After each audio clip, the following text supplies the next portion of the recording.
This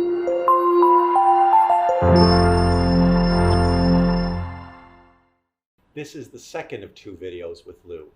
During these videos, I will ask Lew about Altfest's investment philosophy and its outlook on the economy and the markets. We will also cover whether Lew has any general recommendations for physicians, any investment predictions for 2022, and see if he can take a few questions we have received from physicians. For US-based investors, what are your kind of general investment recommendations in terms of not specific names, but specific maybe asset classes, or you've already touched a little bit on that? Well, let's get rid of the difficult one. The difficult one is to make money is in bonds. I would say stay away. It's painful what's going to happen as interest rates rise. So I would move into short-term securities. I'll even give you a name for you that's easy for you to take, and it's all no load. Vanguard short-term corporate bond can be thought of. We also have positions in non-agency mortgage-backed securities. All that means is mortgages that are owned by individuals on their that borrowed money on their homes, and they're not guaranteed by the government for buyers. But who wants to lose on their home and have to walk away from it? But it's a good, if you know something, the non-agency mortgage backs are still giving you above average from puny bond rates. A bond rate on a 10-year US government is less than 2%. It's not worth getting out of bed for that. Right, and I know that with non-agency mortgage-backed securities, probably some in our audience first heard about them during the great financial crisis in 2008 and might still have some reservations as to why they might be good. You've already touched on some points as to why you think they're good. Is there anything to add to kind of allay fears about non-agency mortgage-backed securities? Well, there's a movie, do you remember the name of that movie? I think it's called The Big Short. The Big Short? Well, the guy who did The Big Short made $1 billion for himself and his clients. But the billion was for him because he had an override. So that is, it just makes sense. It should make sense to people that if you look at people and if their ratings on these tranches, so accumulation of these bonds, are good, you can do very well, and you don't have to make that decision. You can buy mutual funds that do it. Sounds good. And so in terms of general investment recommendations, you've touched on so far, value-oriented investments. You just talked about bonds. You talked a little bit about international. Why are you so excited about Asia and the Pacific Rim right now? Asia's done nothing for, as a simplistic way, for the year 2008 till now, and they're starting to wake up, and there's no reason why they can't have like a 3-year run. Well, I should say, Europe could have, or take into account international as a whole, could have a 3-year run. Asia has been growing in units for some time, and they're getting bigger and bigger, and their securities are cheap. That's a little heard word these days, cheap. So value-oriented Asian securities are cheap, and even growth-oriented ones are. So it's time to put some money in, and keep in mind what I said. that if you diversify them, they're not the risk that you think you have. And you can make an appointment with us, especially if you come in with a lot of groups of others, and I can demonstrate that for you. That sounds great. That sounds great. And I would be remiss if we left this question without, getting some insights from you regarding a certain category of investments, which is alternative investments. Now, again, that can be very scary to people who aren't working in the industry because it sounds like risk and hedge funds and, losing a lot of money and having to put up a lot of money. What are alternative investments, and why would they be? I'm glad you brought that up, Mike. There are all kinds of alternative investments. One type is to buy securities that have options, and the options aren't risky because they're hedged options and they hedge your portfolio.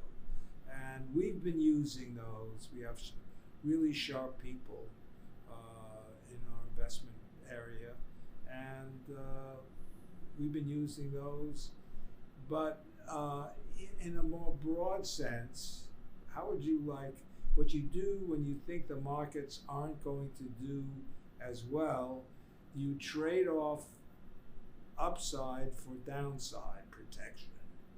Downside, that means you can be cut off for a year in a security at a 5% growth rate, and everything above that, should it happen, you're not going to get.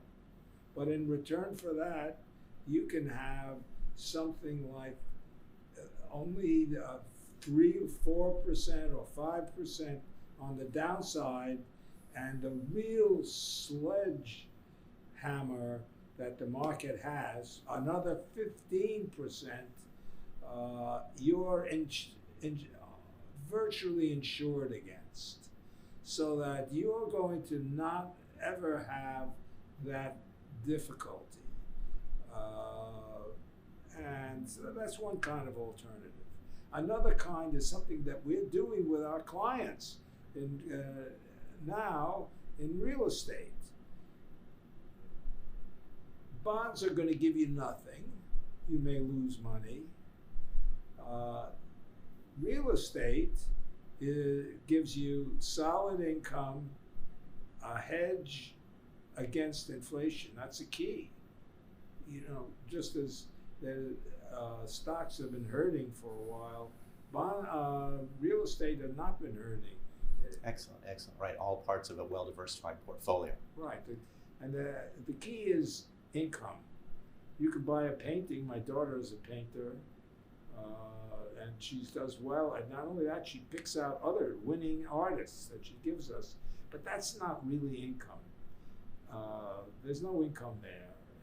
To have a real business, you got to get income. You have a bond income, interest income, dividend income, or real estate income from your properties, or from buying and selling them from day, with an idea of buying and selling them from day one. Sure. Thank you very much, Lew. It's very interesting and informative. We have just a few questions from some physicians that we've received lately, if that's okay with you. Sure.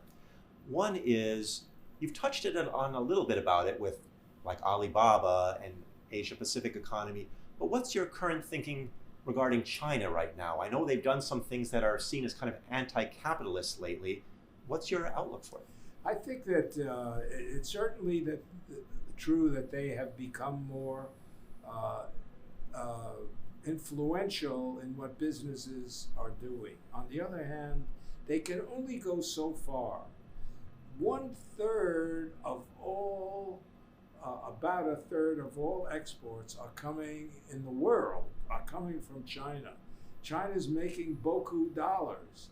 Henry Kissinger did the right thing when he involved them together, and we opened up and it helped enable China to be the factor that it is today. Now, there are some negatives that we've seen, but in any event, with that, what was done, but in any event, China's making too much money to not continue with the trade with the rest of the world. That their problems now have to do with COVID, and what may result in COVID having and that could affect for a time the amount of production out of China. But China is solidly based and will do fairly well going forward. Thank you. Thank you very much.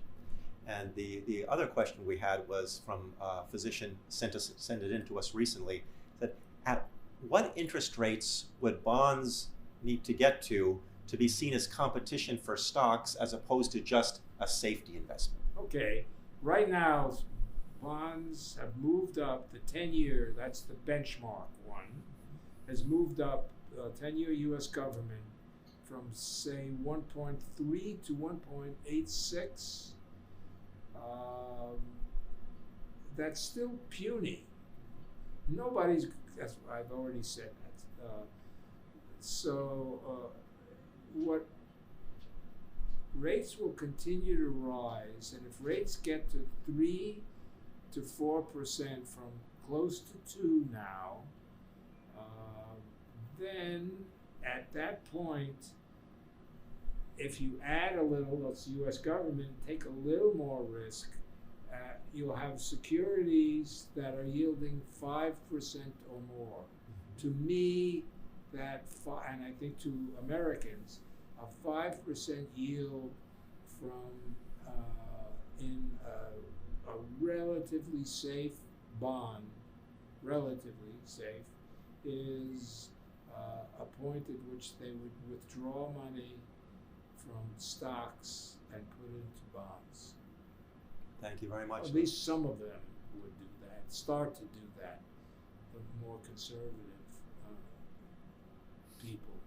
Good, yes, exactly. Some more conservative investors. Yes. And so thank you very much, Lew. And so as this wraps up our interview, I just wanted to thank you very much, Lew, for taking the time to be on our channel today. Sure. It was great hearing your experienced and knowledgeable views on the economy and the markets, as well as some general behavioral and investment recommendations and predictions for 2002. We're greatly honored to have you today. Thank you very much. Thanks. It was a pleasure being on. If you would like to talk about this topic or anything else related to your investments or personal finances with an Altfest professional at no obligation to you, please contact my colleague Jesse Freeling at 212-406-0850 or by emailing Jesse at his email address, which is in the information about today's video below. If you like this video about optimizing physicians' personal finances, please hit the subscribe button below so you can receive notifications each time we release a new video. If you think a fellow physician would find this video interesting or useful, please feel free to share it with him or her. Lastly, this channel is for you, and we want to make sure it is as useful and as enjoyable as possible. If you have topics you'd like us to cover in the future videos, like or dislike certain things that we're doing, or have any other feedback, we would love to hear from you. So please share your comments in the comment section below. Thank you very much. Well, that's it for today, physicians. I look forward to being with you again in our next video. Until then, be well and keep on optimizing your finances.